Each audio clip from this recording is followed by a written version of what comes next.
მოდი დავმუხტოთ. აი ესეთი. ისა აქვს რა ქვია. ტყუები.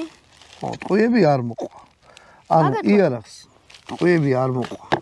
პისტოლეტია. როგორ იხმარო და ასე შემდეგ, სარეკლამო ბუკლეტები და რაღაცები მოყვა. ესე. და მოყვა აი ესეთი რაღაცა.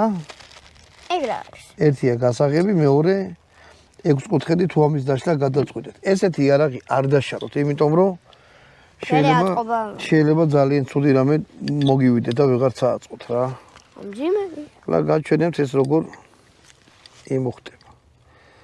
ანუ აი ამას მოათავსებთ ესე და მერე მოუჭერთ. რომ იქ გაიხსნას. აი. ოღონდ ახლა ძალიანაც აღარ უნდა ამის გადაჭერა. ანუ აი ესეთი რამეა. შეხედეთ, ეხლა ტყუები. ბატონო დავით, ტყუები მომეცი.